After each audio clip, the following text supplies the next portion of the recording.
Hello, I'm Irma Baker. Welcome to our show. Today you're going to get a look really behind the scenes at WCTV, and that's because our guest today is our own WCTV Access Manager, John Matting. John, so nice to have you in front of the camera instead of hidden away back in the studio in the control room. Right. But I think this is a great time to give our viewers a back behind everything that's happening, because so much has happened over the years. If you've been a viewer for a long time, you've seen us in different studios. We've been at different locations. We used to be by the old high school, and then we moved to City Hall, and we've been now in this new studio for a couple years, and it really is a marvelous studio here. So it is just wonderful to have you with us and tell us how this all came about. I mean, we're looking right now at this wonderful, wonderful backdrop, and I think it has some secrets about it too. Yeah, it does. When we first moved in, it was just 4 white walls, and so we painted a couple of the walls, and we just used the middle here, and it took us a little bit to decide what we wanted to do, and we decided that, we got 4 corners here. Why don't we just build a set in each of the 4 corners and give all our producers a variety to use, so people at home aren't seeing the same set in the background and stuff like that. So what I did is actually decided, I better make some type of model or scale before I start building something. I have no idea what I'm doing. I better build something to scale. So we'll see in this first picture is that I actually just took some cardboard, the corner of a cardboard box, and then took paper and found things online and printed them out and bent them and taped them together to where 1 inch equaled 1 foot. And this space that we're in right now is probably 12.5 by 14 roughly. And so that's kind of the dimensions we used. And so when I started building this, if you look at the next shot, what I did then after I got it built and decided that everything was where I wanted it, I actually took a camera and took pictures at camera level where the actual video camera would be here in the studio camera. And this way you can see what's behind the wide shot, what's behind the 2 shot, what's behind the shot where you're sitting there, and then you can see what's behind the close-ups of both of the guests and things like that. So I wanted to do that to make sure that that something behind you, the person being the host, wasn't displeasing or distracting, or something behind the guests weren't distracting or something like that. So it gave me a better idea of how everything would go together. So then what we did is we just started with a blank wall, and so we have a picture here of the blank wall. And so this is where it all began. This is where it all began, yeah. So when you say behind the scenes, I mean, we're going all the way to the wall, yeah. So you don't see on the wall here, but I've actually drawn it out on the wall where everything goes. And then in the next shot, I actually start adhering things to the wall. Now, this material here that you see up there, it's actually a faux brick or a faux stone. And I brought one of these panels here with me today. And what it is just plastic. It's made out of recycled plastic bags and also milk jugs. And then the color is all the way through it. And so, if you look at some of the more modern McDonald's and Wendy's today, they use something similar on the outside of the building because it's virtually indestructible. It doesn't fade. It's water resistant, and it's very inexpensive and easy to put up. Where if you were going to doing this today with actual real stone, it would take a long time, be very expensive to put up, and you couldn't remove it very easily. This is, you can remove it very easily and put something else up at a later time. Well, where do you have to go to get something like that? I just researched it and bought these online. They come in 2x4 panels, and they're lightweight and they're inexpensive. And how about handing that to me? Oh, yeah, sure. Just how light. Oh my gosh, very light. This is like nothing. Exactly, yeah. Okay. And there's plenty of places they're called faux panels, faux brick panels, faux block panels. They got even ones, we'll see it a little bit later, different styles and stuff like that. So after I designed that out and put it on the wall, I put the side pods on there where you can see the 2 side pods. And what I used there was I just went to Home Depot and bought some flooring, and I put flooring horizontally around a frame that I had built.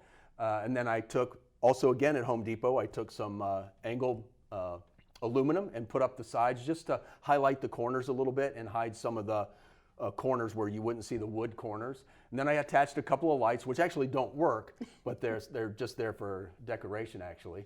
And then in the middle part there, when I started building the set, I said, you know what if we remove the picture? What if we could have a green screen behind there? That might be kind of cool, because a green screen, we could actually superimpose something on there and not actually have to have the picture. Okay, I'm going to stop you right there, John, because I think you're getting just a little too technical for the audience. What in the world is a green screen? How does it work? Yeah, so a green screen, and it can really be any color, but green is, that color of green is a color of green that people aren't going to wear, like a shirt or a tie or a blouse or something like that, normally.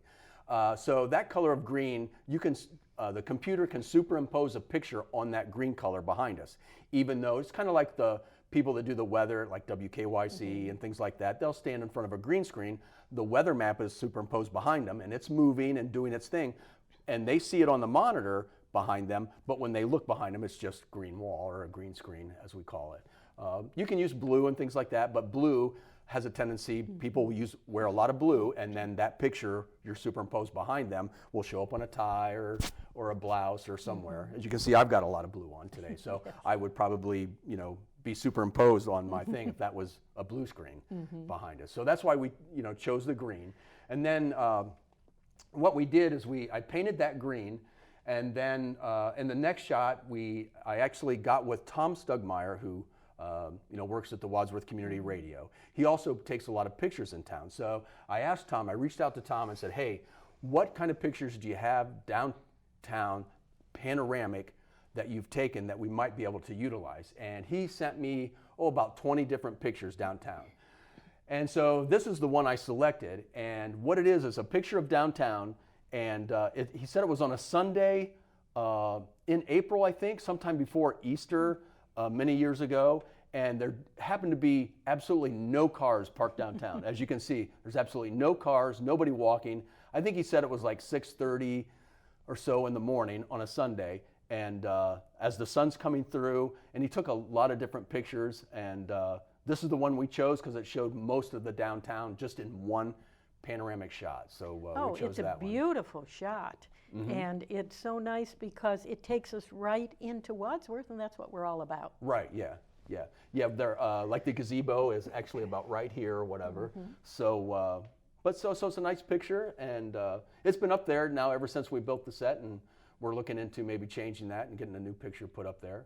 So we'll hold this one in reserve. We can always bring it back. Yes, and maybe we'll keep multiple pictures that would be easy to put up there and take down and stuff like that. So, and then I think, I got one more picture of the final. So this is the final. As you can see above the picture, I actually on the floor built some light boxes, if you will, and put those up at the top, and just to frame out the window a little bit. And then to the right of the window, I put a couple of fake monitors up there. One just has our logo on it, and the other one I've changed out a couple of times to put different websites on it, either from CityLink or from Watch TV or WCTV.com. So. And from looking at that we also have the flexibility here of changing the movable pieces. So for instance, that was a different desk type, whereas we have the chairs and the coffee table and that. Right. And the one thing I did too is when I designed it out, I wanted one set, even though this set, it can be used in multiple different ways. So if we have one person just doing a talk show just by themselves, talking to the audience, maybe playing some videos, I'll put them here with this behind them. And so no one sees any of this. And then if we're doing maybe like in Polka Time, we put Polka Time over here. So this is in the middle of Gene and Joe when they do their show, and Joe's over here and Gene's here. And so it gives them a little bit different background. So everybody's not always seeing that picture on every show. So we're really utilizing this set in 3 or 4 different ways.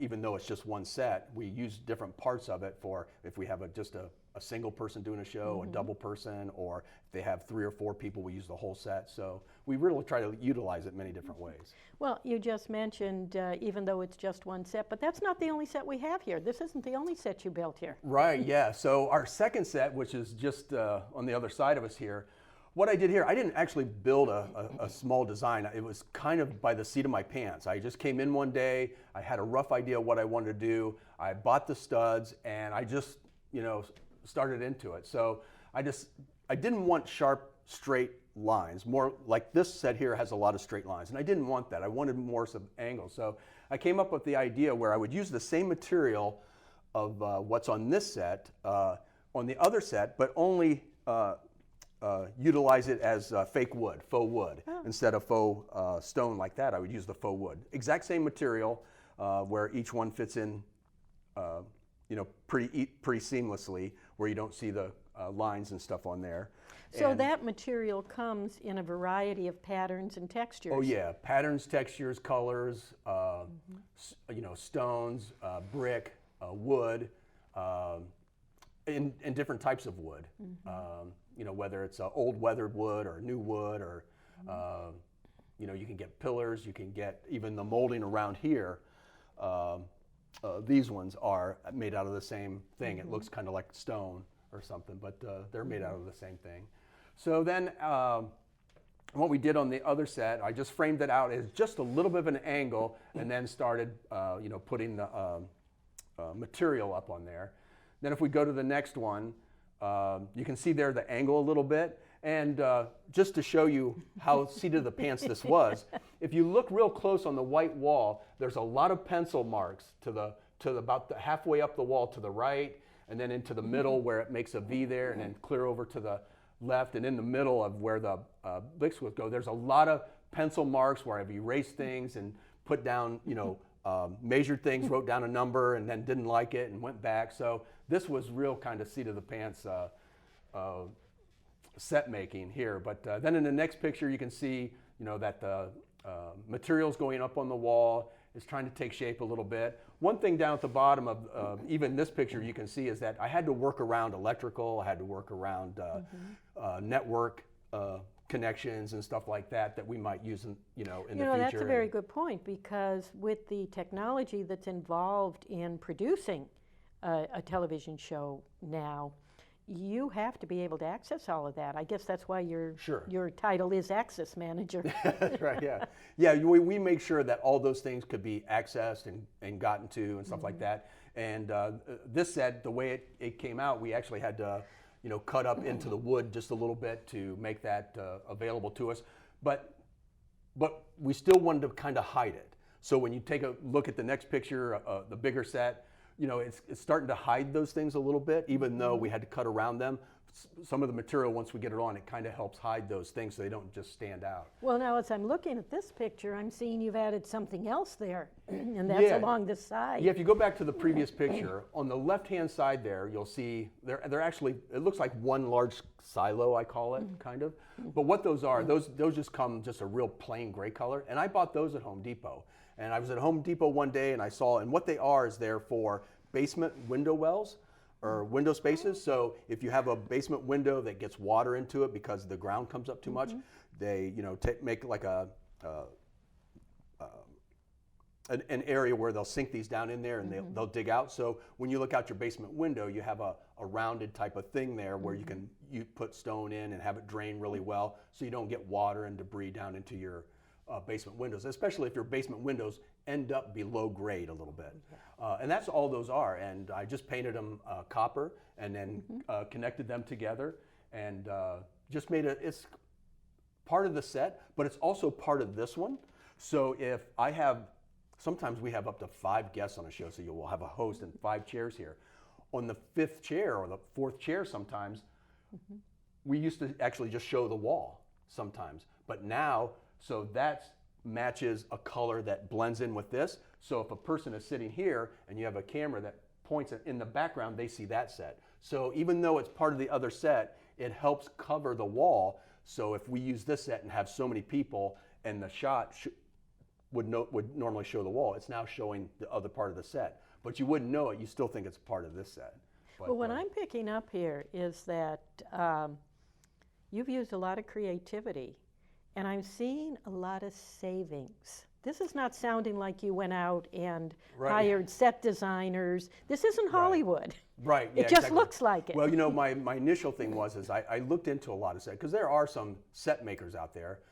Most of them are building sets for like WKYC, WOIO, major broadcast operations, and you're talking minimum 50 grand up to a couple $100,000 for a new set or something like that. Now there are some builders down to about our level, but even a basic set at our level is $7 grand up to $12 grand. For us, the budget we have, for me to spend $7 grand on a set, I would have to have that set for 15, 20 years to be able to afford spending $7 grand. I'd have to use it for as long as I could. We spent on this particular set, we spent about $2,500. And so if, in 5 or 10 years, if I wanted to change it, you could change it. And, we're not laying out a great deal of expense. And then you could spend another $2,500 to change it, and then they could use it for another 5 or 10 years or whatever. But I didn't want to be pigeonholed, if you will, into using one set for a long period of time and making everybody use it. On the set over here, the one we were just looking at, I think I spent $1,000 maybe because I bought the material at Home Depot. And if we see that last picture there, then I took some metal roofing and added it to the skirting below the 2 pieces of faux wood, and then I put it on the right-hand side too. And the same reason why you have this one in the shot, if we have a shot over here that goes over there, you don't see the wall, you'll actually see the tall metal part on that side too. Well, I have to ask you something about this. That flooring looks like it's rippled there. Yeah, so that flooring. What's going on with that flooring? It's just laminate flooring. It's just rolled up. We didn't glue it down because we're probably want to pick it up at some point and move it and do different things with it. So yeah, it's just laminate flooring, and we had just unrolled it and laid it down, so it's kind of wavy. But I mean, within a week or two, it just lays flat and looks nice on camera, and it even looks nice in person when you're sitting here. It actually looks like a really nice floor. Well, and from where I'm sitting, I'm looking right at it, and I know it's perfectly flat now. Right. Yeah. So that, I think that our viewers are going to get a lot of good ideas for their own home improvements just with your kind of versatility and creativity. Right, yeah. Well, good. That would be great if they get a little inspiration or whatever. That would be, and it's easy to do. The materials are readily available. Walk through Home Depot, walk through Lowe's, walk through places, and next thing you know, you start thinking about, wow, that could be used for this in a different way. And sometimes you just have to think, just in the using these window well items, that, wow, how can I use that? Maybe not one by itself I couldn't use, but what if I attach 4 together and make it real tall and paint it? What could it be used for? Yeah, it's stunning. Yeah, and the same way with the flooring. What could I use flooring for? If I put horizontally and make a frame, what would that look like? And the flooring's very inexpensive. You're talking $1.38 a square foot. This was pretty inexpensive to buy. Actually, the picture in the background was the most expensive part of this whole entire set. So yeah, we did it very, very, very inexpensively, and people get to use different sets when they come in. So now we're trying to, make sure this person that does this show always uses that set, and the person that uses this, does a show, uses this set or different parts of it. Then we've done the same thing with that one, to where some people come in, if they're just doing a single show, they'll have this silo type thing behind them, or they'll just have a gray wall behind them, or they'll just have the faux wood behind them. So we're kind of doing the same thing, utilizing different parts of the same set as its own set, kind of, so to speak. Well, okay, I got to ask this question. Are you done now? No, actually, I'm working on something right now. I just finished the diorama, if you will. I cut out cardboard, I cut out paper, again like that, and we'll show a picture of that real quick. So what do we have here? We're making a kitchen set, and it wouldn't have to be utilized just for kitchens, but the pieces and parts can be removed and done, and you can do craft shows there. You can do different things there if you want to. But we've had a lot of people talk about doing a kitchen show, so we wanted to actually go ahead and design one and put one in. So I did the same thing as I did with this one, is that I just went online. This one, now that I have a color printer, I can actually print things out in color, where the first one was always just black and white. So I just start cutting things out, and I make them to scale. So the cupboards are the right height, they're the right length, the windows at the right height, the the refrigerator's at the right height and things like that. So I try to make sure everything's to scale. 1 inch equals 1 foot, and as close as I can. Okay. And then if you go to the next... Wait, let's stop right here. I'm looking at this picture that's on the screen now, and to me it looks full size. But you're saying that you make these dioramas in 1 inch equals 1 foot? Correct, yeah. So that's like a miniature or a dollhouse type thing. Sure. Yeah, if you look at it, I mean, it's only probably 12 inches tall, but actually the background and the refrigerator is probably at 72 inches, it's what, 6 inches or something, 6 inches high. So that gives you an idea of, and then on this one I actually cut out people so I could see where the host and the guest would stand, because again, I took a camera and took pictures of what would be behind the host of the show and the guest of the show when I took close-ups of them, what it would be like if I took a 2-shot, what would be in the background.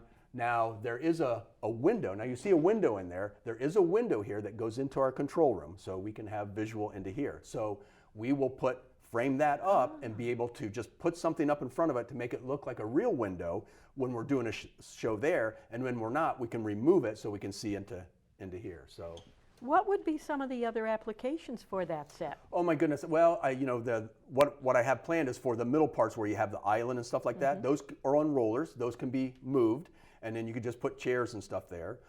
You can put one of those islands up there, because you can see in the picture I had them in an L, so there was 2 of them. Just one of them could be used. You could do crafts. You can do any type of thing that requires a demonstration, things like that. Even if you watch Channel 8, kind of where I got that inspiration from, if you watch Fox 8, when Natalie Urbeck and the Moss Man or whatever, they use that kitchen set he has for many different types of interviews, people that bring in products from different stores. Let's see your products, what do they do, makeup things and stuff like that, just to give you a homey atmosphere to do that type of home goods and stuff like that in there, even though they're not cooking all the time.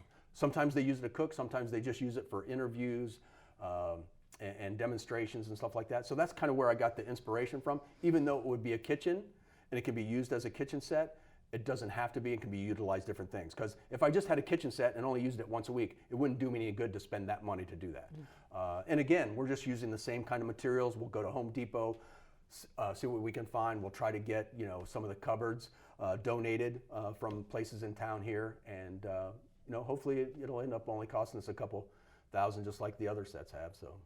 Well, this is a marvelous accomplishment to have this space. First of all, we have a wonderful studio here, and to have these kinds of sets that are so versatile, that are so creative, and the whole philosophy behind WCTV is to make it accessible not only to the viewers, but to the residents of the community who want to do shows. Talk a little bit about that accessibility. Yeah, our whole goal is WCTV is here because anybody that works or lives in Wadsworth can come in with an idea for a show. We'll kind of mold it for them. Do they want to do their show outside the studio? They want to do a studio talk show? How do they want to do that? Or a combination thereof. So the studio's free for their use. They can come in here, be the host of the show. If they want to be the guest, we'll find somebody to be the host of the show. They can use all of our equipment for free. They can use our editing facilities for free, as long as whatever they're working on is going to be made into a show at some point. We have over probably 42, 45 series shows. Whether that person does a show once a week, once a month, every other week, however, so that's a lot of shows. But hey, we'll definitely be glad to have more people come in and do some more shows. How would people approach you in order to say somebody out there has an idea for a show? How would they approach you and just get that first introduction? We're located inside the community center, and so they can just come inside the community center. We're right inside the doors at 619 Broad Street, or School Drive. So they can just stop in and talk to one of us, or they can call us at 330-336-7919. They can also watch all of our programs that we do at watchwctv.com. So if they want to see the sets in action, they can actually go there and see the sets in action and get an idea for their own show. Give us a call or stop in, and it's real easy, real simple, and just that first step, contacting us or stopping in, is the first thing you need to do. We've had quite a variety of hosts and programs. What's maybe the youngest, and what about the oldest?